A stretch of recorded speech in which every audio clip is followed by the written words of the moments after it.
The sun, a pale disk in the Athenian sky, cast long shadows this time of year. Not that one would notice exactly, unless they happened to be, say, meticulously measuring them with a length of carefully calibrated twine.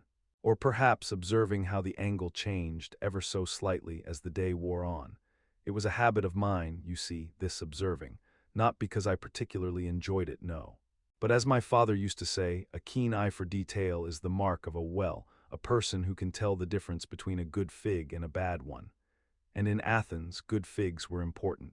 It's not exactly that Athens was known for its extreme weather, mind you. No, it was quite predictable in its way. The late spring, the season we find ourselves in now, was typically temperate. The average temperature, if one were to consult the rather cumbersome meteorological reports, tended to hover around a pleasant 75 degrees Fahrenheit during the day. Pleasant, yes, but perhaps a touch warm. This meant, of course, that one had to be mindful of one's attire. Thick woolen tunics were out of the question, unless one wished to arrive at a meeting or a wedding in a rather disheveled state. Linen, on the other hand, was quite ideal. Lightweight, breathable, and with the proper application of starch, quite presentable. The humidity, however, was a different matter entirely. It fluctuated, you see, not wildly, not in any dramatic fashion, but it did shift. Between, say, 40 and 60%.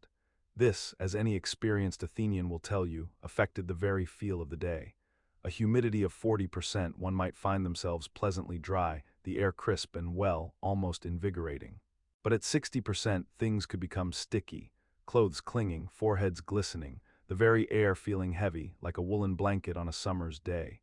This, of course, was where the well-placed fan became one's best friend. The simple act of creating a breeze, however slight, could transform the entire experience of an Athenian afternoon. And then there were the insects. Yes, the flying things. Mosquitoes, in particular, seemed to thrive in this climate. They were a persistent, if somewhat annoying, presence. Not that they were overly large or particularly aggressive, mind you, just present.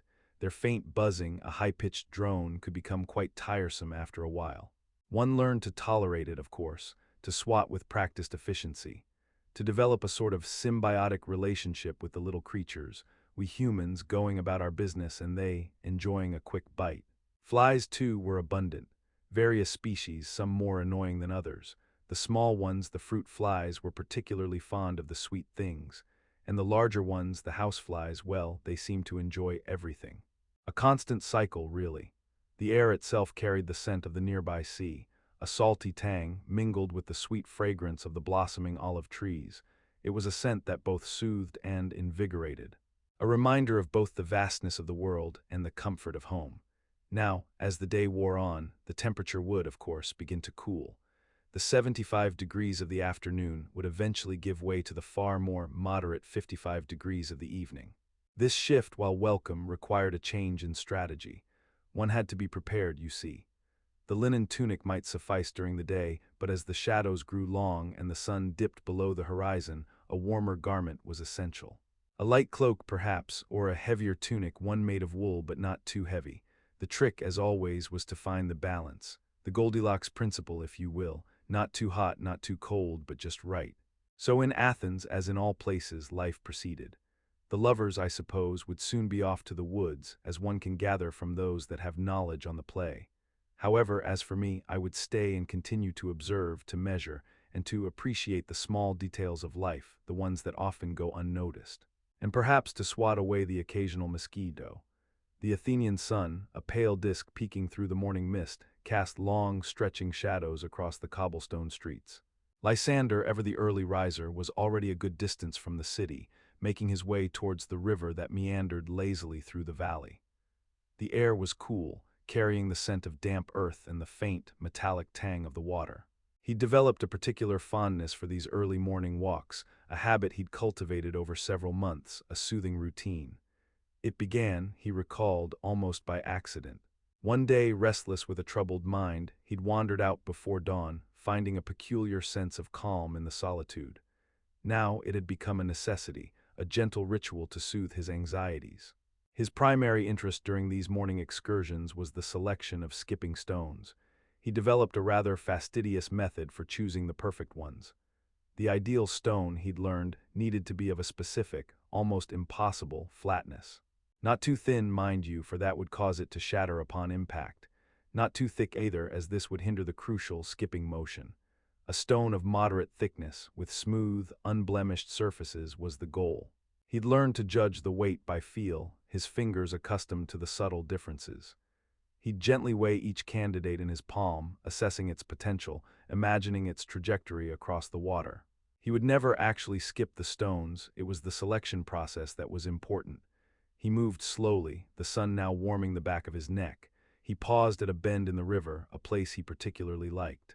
The water here flowed with a gentle murmur, and the banks were lined with smooth, gray stones. He knelt, his knee carefully resting on the soft, slightly damp earth. He spent the next 20 minutes slowly sifting through the stones, his eyes scanning the surface of each one with intense focus. He'd begin by turning them over in his hands, checking for any imperfections, small chips, or irregularities that might affect their performance. This assessment could take several minutes per stone, depending on the size and complexity of its structure. He held each rock at arm's length, turning it slowly in the light. Today, he was looking for stones to represent each of the people involved in his predicament. He began with a larger stone, a dark gray one, fairly flat but slightly worn. He thought of his friend Demetrius, a man of substantial presence. He imagined tossing that stone. He would let it go in a swift motion, enjoying the feel of the stone leaving his fingertips. Demetrius was always on the move. He reached for another stone, a smaller one, a lighter shade of gray. This one was almost perfectly circular, but had a slight curve that gave it a pleasing shape. It was like the one he chose to represent Hermia. His gaze turned towards the sunlight as it shimmered on the water. He loved the way it danced with such grace. He knew Hermia would also appreciate the way the sunlight had such poise. It reminded him of her calm presence. He gently placed the stone in a carefully chosen hollow, a natural basin in the earth where he hoped it would rest undisturbed. The sound of footsteps on the gravel path broke his concentration. It was Demetrius. "Lysander," Demetrius called out, his voice carrying on the still air. He was wearing a light linen tunic and carried a small basket under his arm. "I was hoping to find you here." Lysander stood, brushing the dust from his tunic. "Demetrius," he greeted, his voice polite but with a hint of reserve. He'd been hoping to be left in peace. "What are you doing so early, Demetrius? Out collecting flowers again, I presume." Demetrius nodded, his cheeks flushed with the early morning chill. "Yes, I find the early morning light is best for them. The colors are sharper, more vibrant before the sun gets too strong." He gestured to his basket. "I've been seeking specimens for my collection." Demetrius, a man of meticulous habits, had developed a particular fondness for botany. He kept a comprehensive catalog of the flowers he collected, meticulously noting their color, size, scent, and the precise location where he found them. He also cataloged the surrounding plants.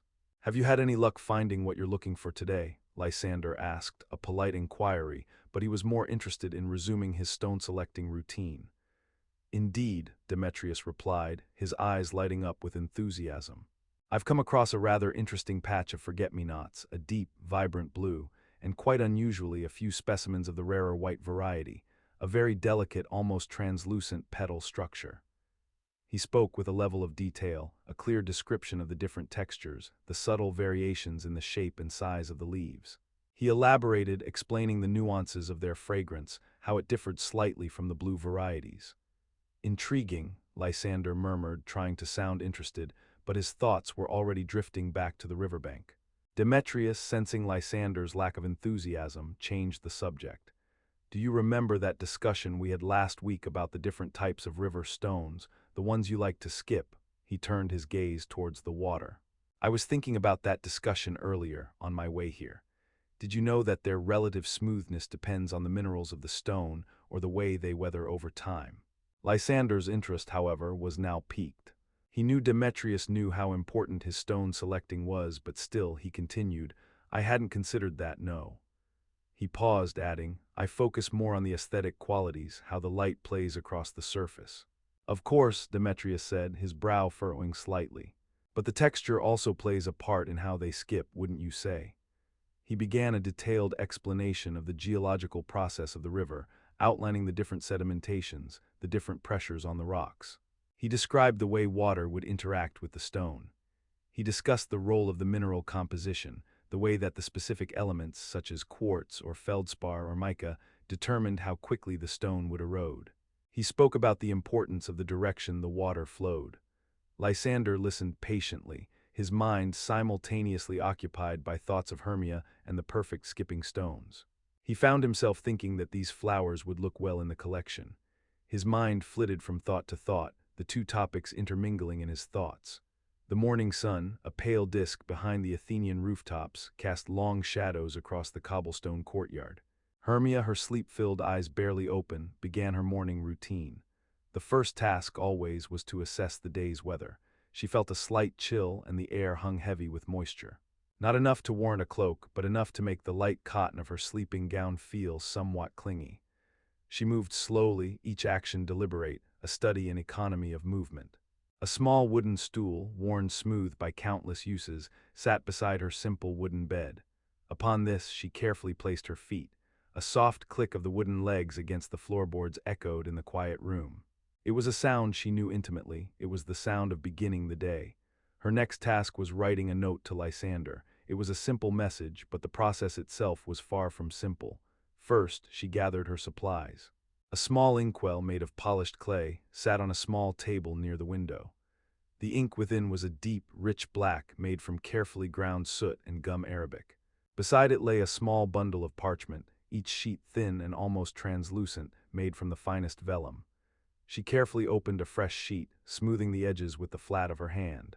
Any imperfection could cause the quill to snag, creating an unsightly blotch or, worse, tearing the delicate page. With her left hand she carefully and slightly angled her head to ensure the sunlight illuminated her workspace evenly. She then selected a quill, trimmed the nib with a small, sharp knife, making a tiny, precise cut that would allow the ink to flow freely. She dipped the quill into the ink, testing the flow on the side of the parchment to ensure the line would be consistent. If the ink was too thick, the line would be a solid, dark mass obscuring the words. Too thin, and the writing would be pale and difficult to read. The note itself was brief, a simple schedule of her day's activities. Lysander, she wrote, the letters carefully formed, her hand moving slowly across the page. I shall be in the rose garden at 10, and then at the fountain at noon. Then she continued. I shall arrange the roses in a vase later on this afternoon. The roses will be a mix of the blush and the white. The note was important, but it was far less important than the physical acts of writing. She was pleased with the way the words looked on the page. There was a satisfying feel to the quill gliding across the smooth surface of the parchment. The slight scent of the ink, a faint earthy aroma, added to the tranquility of the morning. It was a ritual, a small act of creation that connected her to Lysander, even when they were apart. Elsewhere, Lysander, roused by the very same sun, began his day. He received Hermia's note from a messenger. He had been expecting it, but the anticipation still caused his breath to quicken slightly. He read her words, committing them to memory.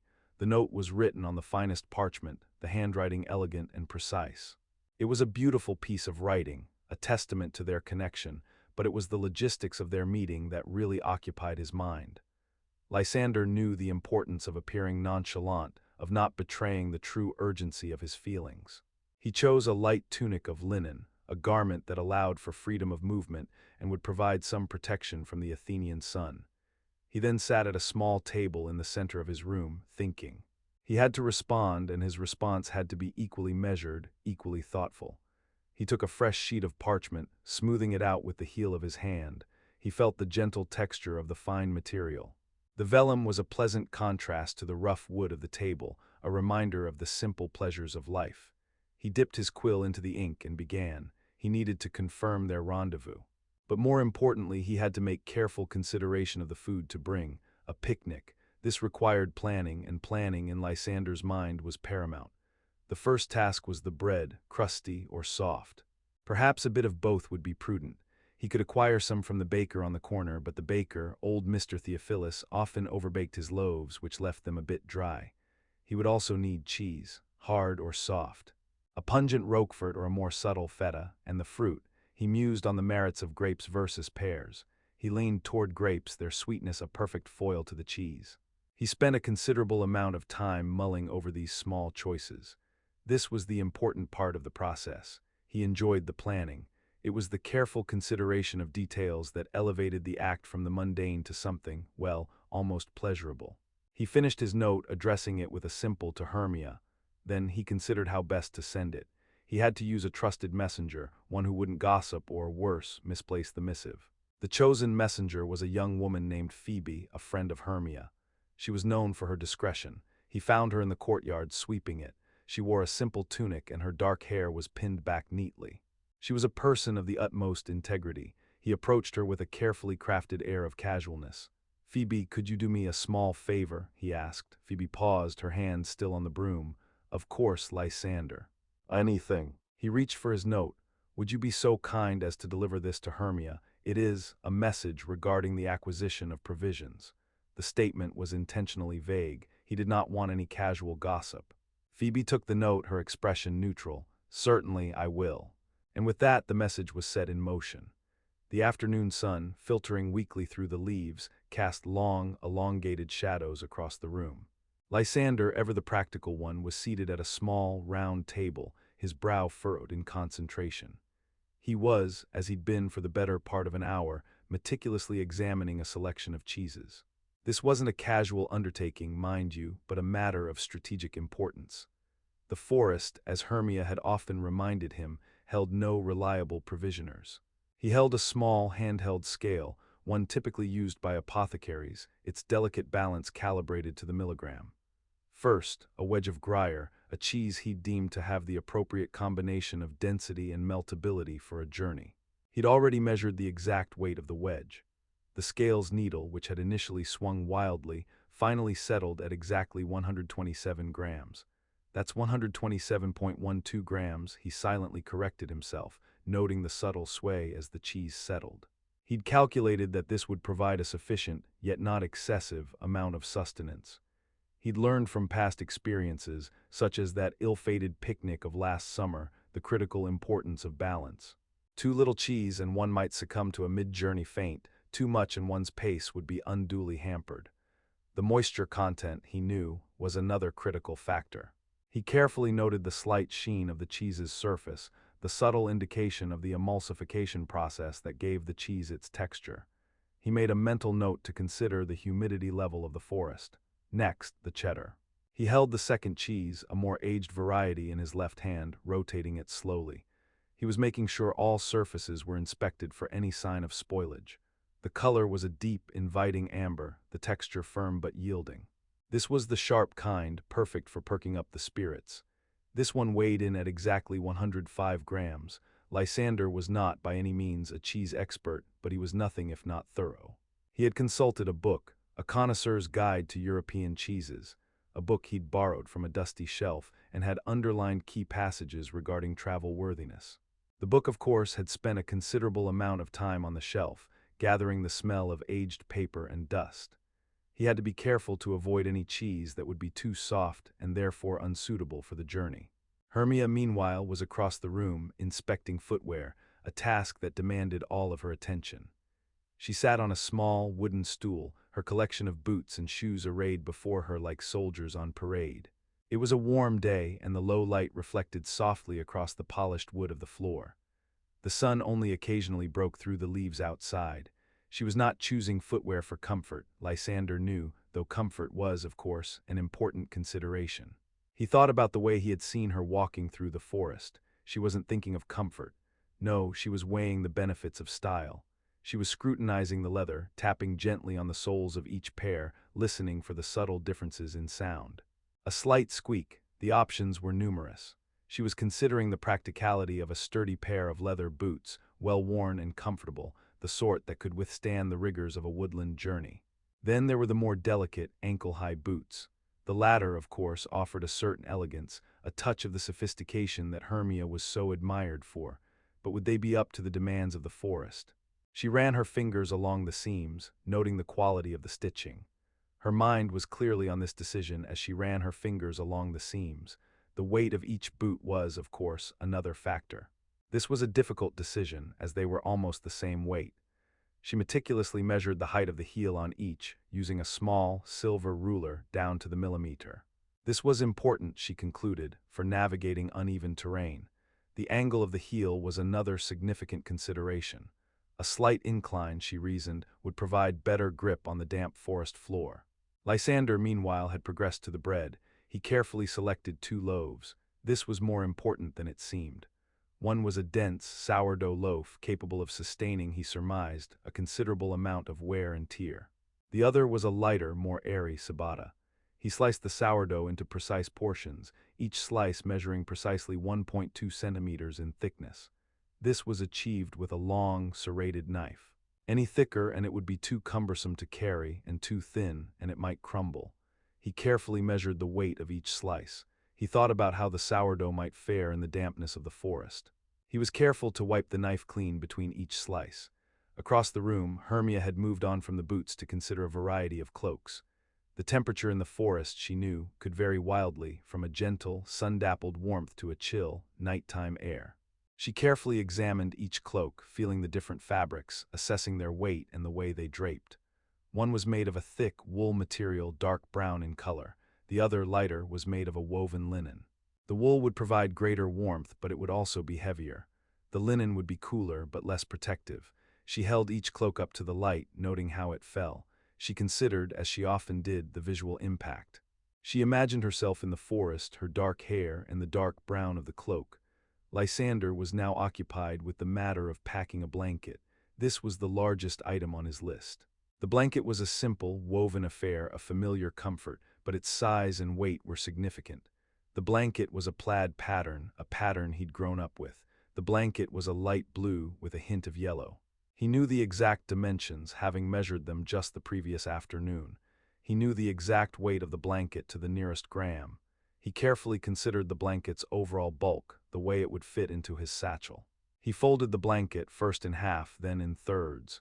He considered the best possible method to make the blanket easier to carry. He considered rolling it. He considered folding it.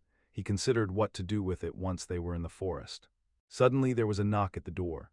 It was a soft, tentative sound, as if the person on the other side was uncertain whether to enter. They both looked up, surprised. Lysander slowly rose from his chair. The journey towards the forest commenced shortly after they left the city walls, the setting sun casting long shadows that stretched and danced ahead of them. They walked along a well-worn path, its surface a tapestry of packed earth and scattered pebbles. The first task was to determine their rate of progress. Lysander, ever the pragmatist, pulled a small, worn leather-bound notebook from his satchel. He carefully opened it, the brittle pages whispering softly in the evening breeze. "We should measure our pace precisely," he said, his voice calm and steady. "Knowing our speed will help us estimate our arrival time." They agreed on a trial run of 100 paces. Each took turns meticulously counting their steps, recording their individual strides. Hermia, her brow furrowed in concentration, took careful, deliberate steps, ensuring each footfall landed with precision. Demetrius, ever the impatient one, tended to rush, resulting in slightly longer strides. They established a baseline of 3 miles per hour. Lysander, with a small sigh of satisfaction, calculated that the forest's edge lay approximately 3.5 miles away, based on a map he had carefully studied. "Considering this, we have about an hour and 10 minutes to cover," he said. He added, "With the sun setting, we need to maintain a steady pace. We'll take breaks every 20 minutes. As they walked, the path began to slope gently upward. This gradual incline would affect their pace, Lysander noted, making adjustments to his calculations, subtracting small amounts of time, noting each small element. He explained in painstaking detail how the angle of ascent, the soil's composition, and the shifting sunlight would affect their journey. The texture of the soil also became a topic of interest. Helena, ever observant, knelt, gently touching the ground. "It's quite interesting, isn't it, the way the soil changes here," she mused. The soil was a mixture of brown and gray. Using her finger, she carefully scraped away the loose top layer, revealing a slightly darker, richer consistency beneath. She examined the way it crumbled between her fingers, the fine particles clinging to her skin. "The topsoil is drier, lighter, containing more organic matter, judging by the color and the way it feels," she explained. "The soil is of course rich in humus, the broken-down remnants of various plants and animals. A bit of sand is mixed in there, giving it a slightly gritty feel, and the lower layers are heavier and retain moisture better. It makes sense for an area where trees and bushes can grow well." She mentioned the slight scent of damp earth and the faint, almost imperceptible fragrance of decomposing leaves. They continued to walk. Trees lined the path, Some were young saplings, barely taller than a man, while others were ancient, their gnarled branches reaching towards the sky. Lysander pointed out a large oak, its trunk thick and imposing.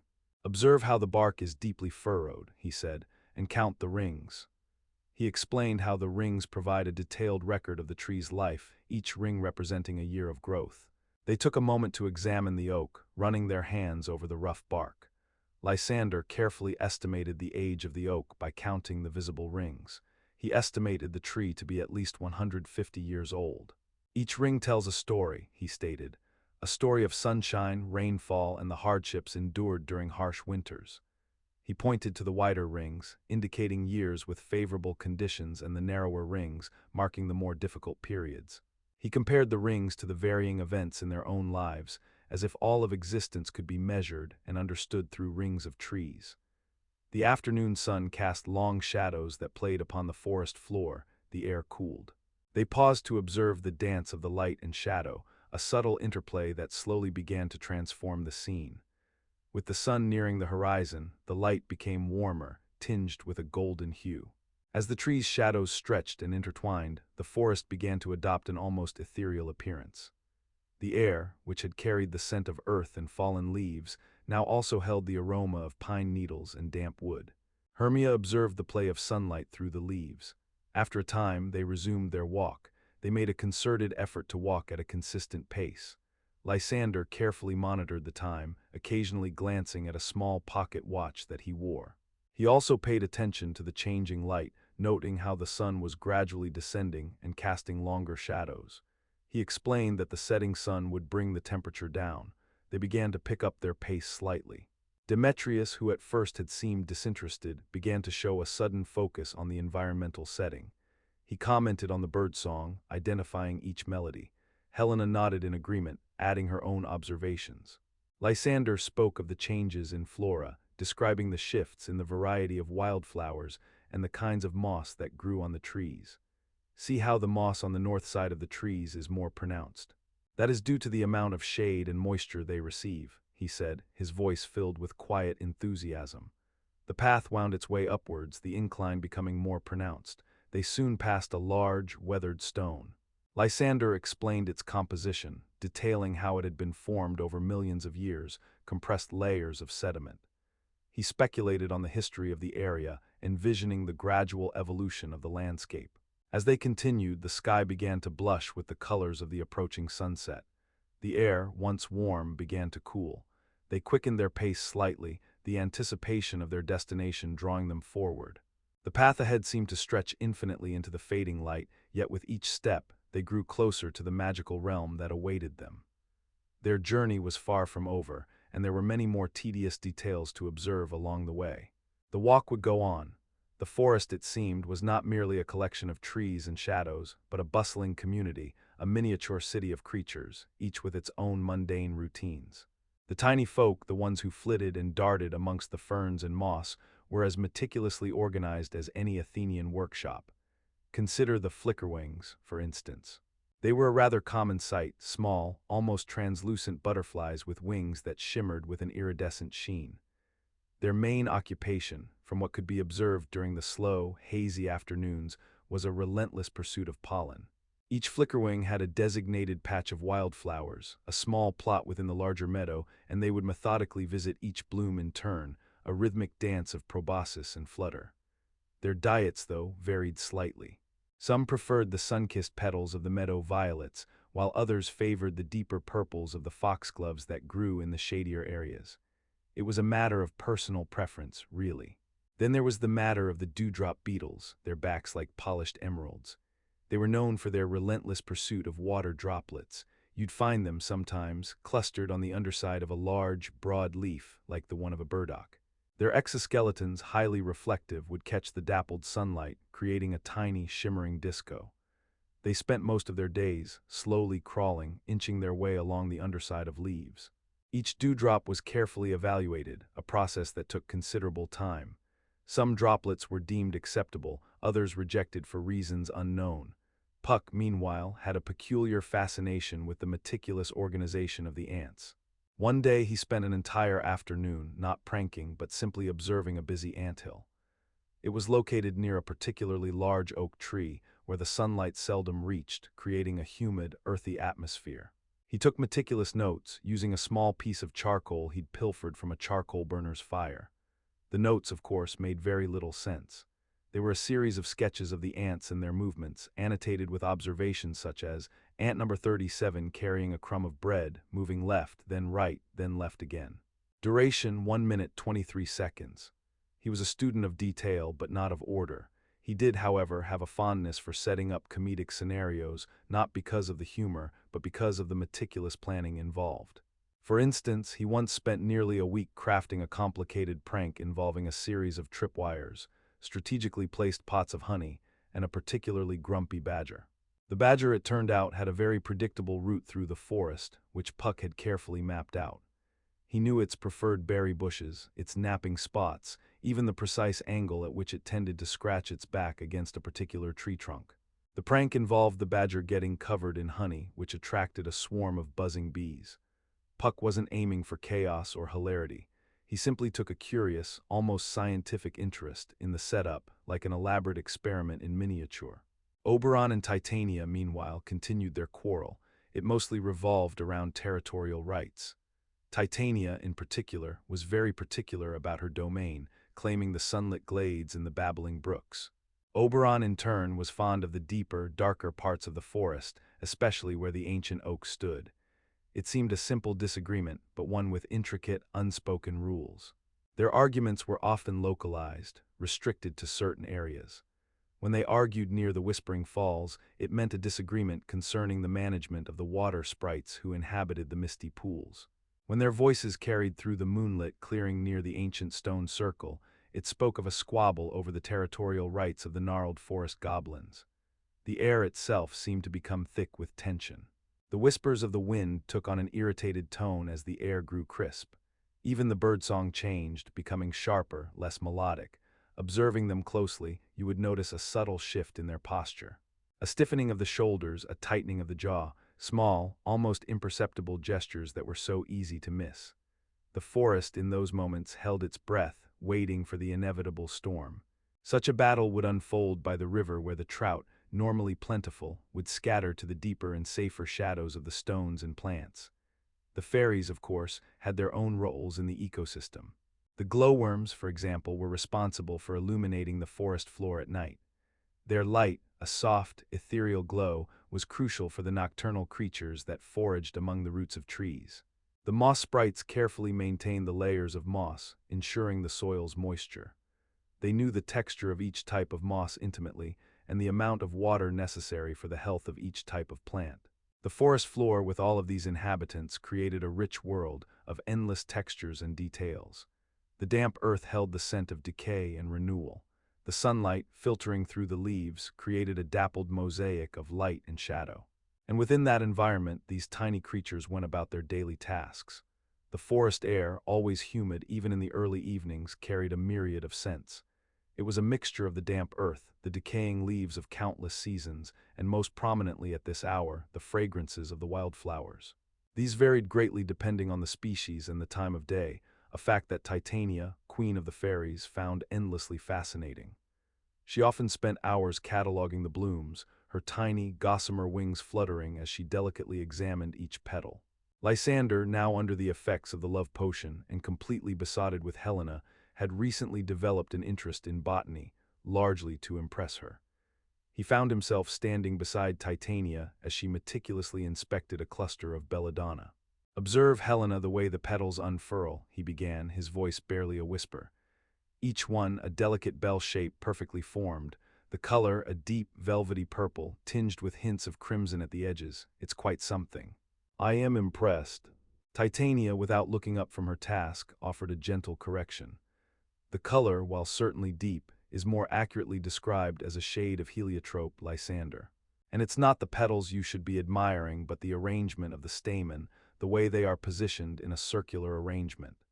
This particular arrangement is critical for pollination. If a bee were to visit, as they often do in the late afternoon, the positioning of the pollen is designed to be deposited on the bee, to carry to a different plant. Lysander, feigning deep interest, adjusted his posture to get a better view. Indeed, your majesty, fascinating. Tell me, is the scent particularly strong? He knew this would be a good question to engage with Helena. She seemed to enjoy the fragrance of flowers. Titania paused, considering. The belladonna at this time of day releases a subtle, almost imperceptible fragrance. It's a complex aroma, a mixture of sweetness and earthiness with just a hint of something almost metallic. You have to concentrate to detect it fully. Her observations seemed to trigger a memory in Oberon. He recalled a similar discussion, long ago, with a mortal woman. He had been explaining how the smell of lavender changed throughout the day. One must be cautious, Oberon added, stepping forward. The belladonna is not just attractive to bees, it is poisonous. In old times, the sap was used by local villagers. Though they knew better to not touch it themselves, it would be smeared on arrowheads for hunting. Though the dosage must be perfect, or the effect is not ideal. The potency depends on where the flower grows as well, and the amount of direct sunlight it gets. Helena, captivated by Lysander's newfound interest, leaned closer, eager to hear more about the fascinating world of wildflowers.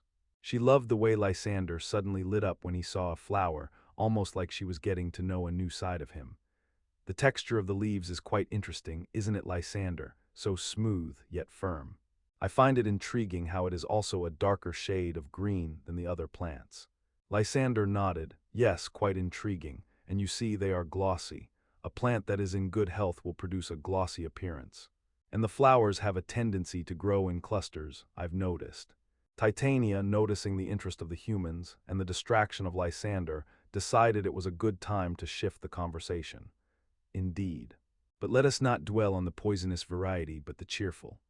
The wild violets, blooming profusely near the stream, offer a contrasting palette of color. Their petals, a delicate shade of lilac, are far more welcoming. Their scent is subtle and pleasant. One can detect hints of the pollen, though one must consider the variations in the pollen count for those who might be susceptible to allergies. The air during this particular season often carries a high concentration of these tiny particles. It is usually worse around dawn and dusk. She paused and gently picked a small bunch of violets. If Demetrius were here now, he would tell us how, in the old world, the violets were used for medicinal purposes. The leaves were often applied to soothe headaches, and the flowers were boiled to make a tea for upset stomachs. Different civilizations often utilized different flowers depending on their needs. As you can imagine, some were helpful and some were not. There were plenty of mistakes made along the way. Oberon nodded, stroking his chin thoughtfully. And do not forget the common marigold, blooming in patches of gold throughout the meadow. The petals, shaped like delicate cups, release a pungent scent. The pollen count is extremely high, one must be cautious. In some local traditions, they are dried and used as a dye for fabrics, imparting a rich yellow hue. It's very interesting, but not something I would use. As the discussion continued, it moved towards the subject of scent profiles. Oberon commented on the difference between the day and night fragrance of the moonflower, with the night perfume being the most attractive. Titania elaborated on the use of certain flowers in rituals, mentioning how some were considered sacred and others were considered to be less special, though just as helpful. Lysander, as he listened, found himself drifting off, his eyelids growing heavy. The intricate details of the flowers, the pollen counts, the historical uses, it all blended together in a hazy fog. He found that it took focus. The world was not meant to be so full of color. He began to notice the tiny sounds of the forest, which were slowly getting louder as the light began to fade. He heard the gentle buzzing of bees, the rustling of leaves in the wind, and the distant murmur of the stream. A sudden, almost imperceptible breeze ruffled the edges of the belladonna, and the forest seemed to come alive. The temperature shifted. He now felt cooler, a sensation he usually did not enjoy. The discussion then turned to allergies. The pollen count, Titania explained, varied greatly depending on the weather conditions. In dry weather, pollen grains were more likely to become airborne. This meant a higher likelihood of people experiencing the discomfort of sneezing and watering eyes. Helena, who had a particularly sensitive constitution, took a considerable interest in this, finding the details reassuring. She felt comforted by the familiarity of it all. Lysander, despite his best efforts to appear engaged, found himself losing his focus. The details of the flowers, the pollen count, the history of the plant, it all blended into a fuzzy mass. He was starting to feel drowsy. I find all this very interesting, he mumbled, his voice thick with sleep. but I think I could use a nap." He yawned. "I have just the thing," Oberon said with a smile, reaching into a small pouch he kept at his side. The morning dew, a task usually assigned to the youngest sprites, shimmered faintly in the low light filtering through the forest canopy. The droplets, each a perfect sphere reflecting the faint purple of the morning sky, clung to the undersides of the broad oak leaves. It was a job of meticulous precision, the gathering of this essence of the morning. A young sprite named Pipkin, barely taller than a dewdrop himself, carefully approached the first leaf. He carried a thimble-sized chalice woven from the finest spider silk, a material known for its ability to hold the delicate liquid without evaporation. Pipkin moved with a deliberate slowness, his tiny feet barely disturbing the soft earth. The process was simple yet demanding. First, he had to assess the dewdrop, judging its size and purity. He tilted his head, examining the tiny orb from every angle, making sure it was unblemished. Then, with a gentle touch, he guided the chalice beneath the drop, carefully tilting it to capture the dew without disturbing the fragile structure. The dew, which was the lifeblood of the fairy realm, was collected for various reasons. It served a crucial role in sustaining the fairy population, providing them with essential nutrients. The dew was a primary ingredient in potions and elixirs that maintained the balance within their society.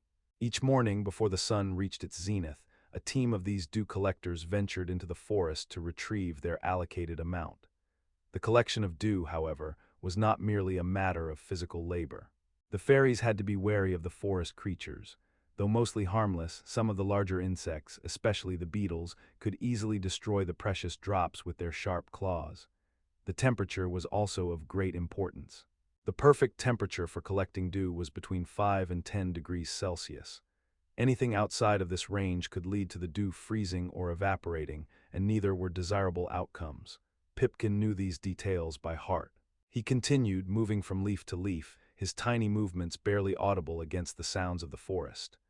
Meanwhile, in a clearing not far from where Pipkin worked, a group of messenger fairies prepared for their daily rounds. These fairies, known for their incredible speed and endurance, were responsible for carrying messages between different sectors of the kingdom.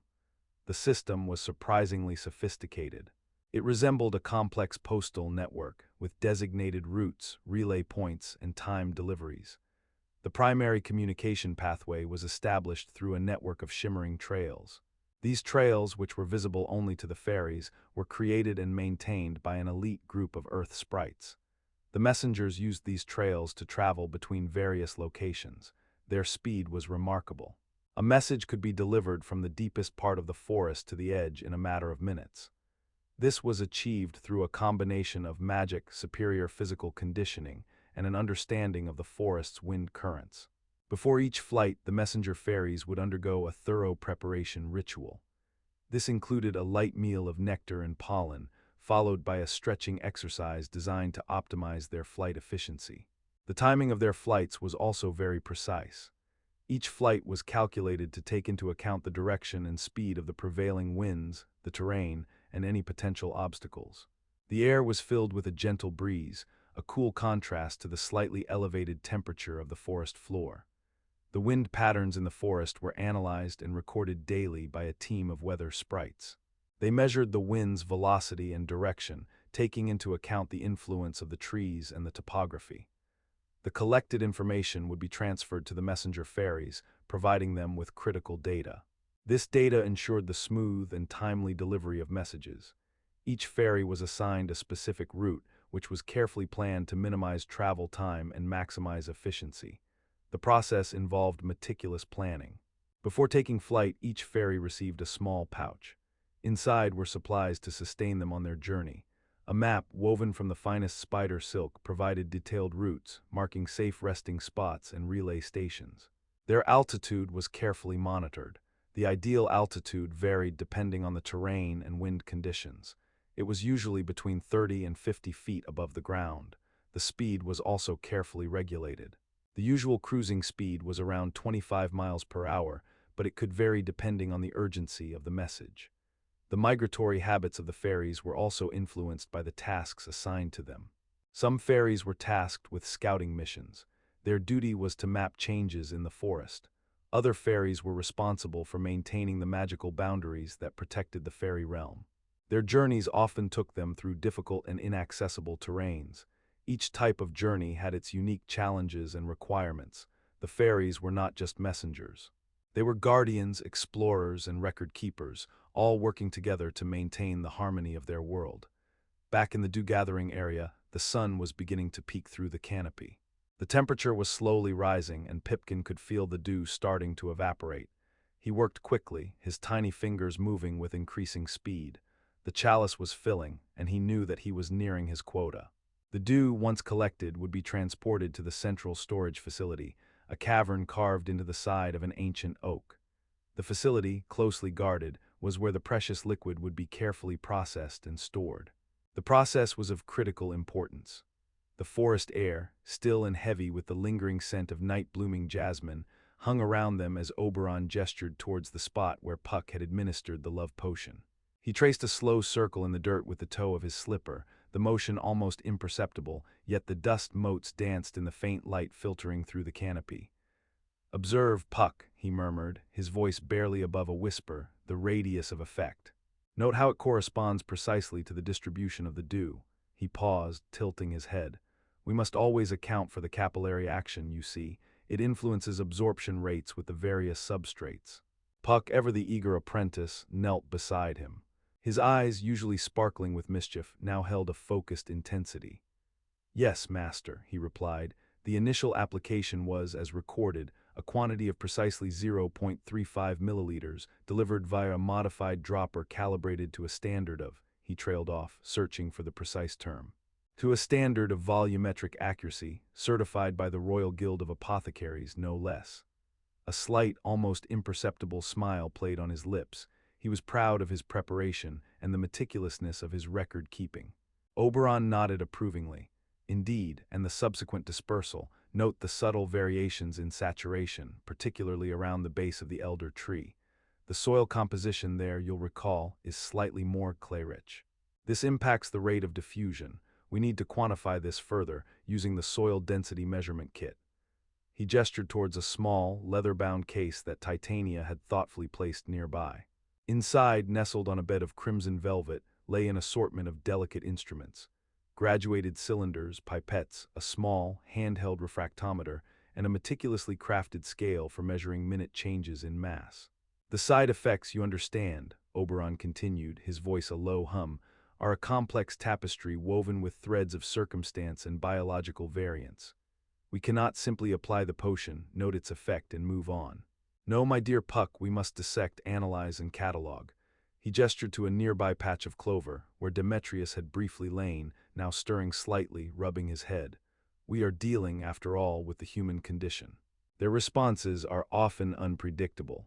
Puck, ever the dutiful student, pulled out a small notebook and meticulously sharpened his quill. "The recorded instances of misdirected affection, as we know," he stated, "show a statistically significant correlation to the subject's emotional state prior to exposure.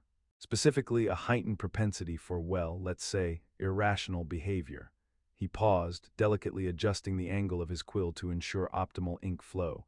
"We must cross-reference this with lunar phase data.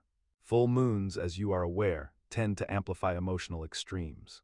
Oberon nodded thoughtfully. "Precisely, and the subsequent impact on cognitive function. We need to analyze any reported instances of memory distortion. It's vital to understand the duration of these side effects." He turned his gaze towards the slumbering form of Helena.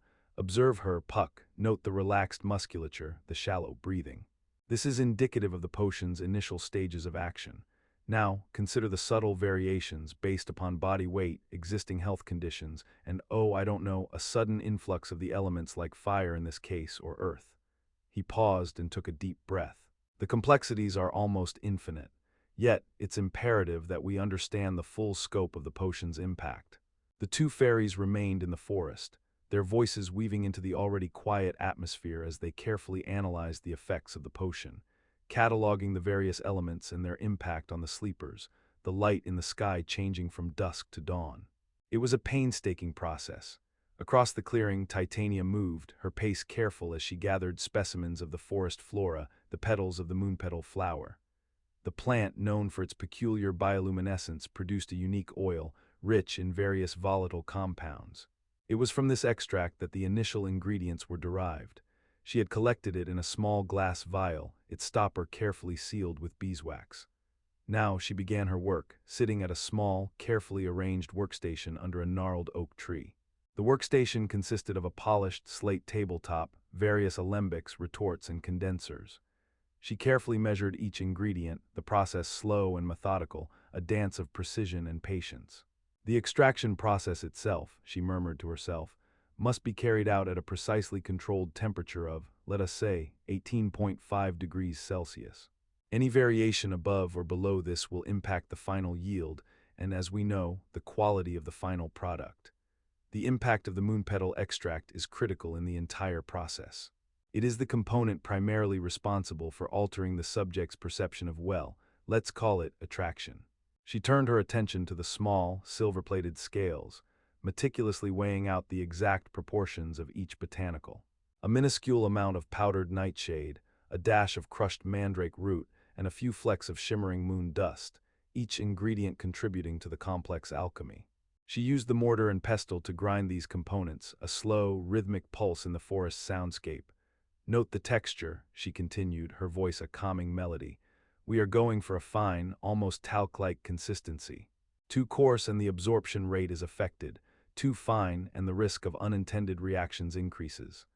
She paused, adding a single, perfect drop of distilled rainwater to the mixture. The water itself must be sourced from a specific location. The springs near the Whispering Falls are the only ones that offer the necessary purity levels for this recipe. Any other source will lead to unpredictable results, potentially causing, well, let's not dwell on the less desirable outcomes. The scent of the mixture began to fill the air, a subtle blend of earthy notes and the slightly metallic tang of the nightshade. Titania continued her work, immersed in the intricacies of her craft, the meticulous details of her ingredients. Each movement, each measurement, served to ensure that her potion was of the highest quality. The forest began to stir as the sun finally broke through the canopy, casting long, dancing shadows. Back in the clearing, Oberon was now consulting a weathered tome. It detailed several past instances of similar potion usage. He carefully examined the documentation, comparing the outcomes of various applications. In the case of the King of the Elves, circa 1347, he mused aloud, the potion was applied under significantly different circumstances. The subject, a forest sprite, was exposed to a much higher concentration of the active compounds. The results, while superficially similar, differed greatly due to, he paused, turning a page carefully, the subject's inherent resilience. They were, after all, forest sprites and built for it. Their metabolic rates are, he trailed off. We must account for these variables. Puck, meanwhile, was busy meticulously documenting the ambient temperature. He checked his thermometer, a highly calibrated instrument, against a reference point. The temperature had risen slightly. He noted the change in his log book. The slight increase in temperature, he explained, affects the rate of evaporation and consequently the concentration of the applied potion. His pen moved across the parchment, the only sound, other than the occasional rustle of leaves, that broke the stillness of the dawn. He turned his attention to the wind speed, using a small anemometer. The wind, almost imperceptible, had shifted slightly. A gentle breeze, approximately 1.2 kilometers per hour from the southwest, he announced. This, as we know, will affect the dispersal rate. We have to consider the impact of this on the overall efficacy. The notes filled the pages, a testament to the meticulous observation. The sun rose higher, casting long shadows, the light becoming warmer. The air, as before, still and heavy, the scent of jasmine fading in the sun's glare. The fairies continued their study, their voices a steady murmur in the quiet forest. Oberon observed the young lovers with a practiced eye. He was cataloging the nuances in their behavior, the way their breaths came and went, the way their muscles relaxed and tensed as they lay in slumber. These were the details that would help them master the art of love, by understanding it with such exquisite detail. The Athenian sun, now a familiar presence in the sky, cast long shadows across the courtyard as the wedding celebrations concluded. The laughter had subsided, the music had faded, and a gentle quiet settled over the city. A silence not of emptiness but of contentment, a quiet that seemed to seep into every corner of the world. The newlyweds, Lysander and Hermia, Demetrius and Helena, found themselves, at long last, in the embrace of their own familiar routines. The grand revelry of the previous days, with its boisterous energy and magical intrusions, now felt like a distant dream.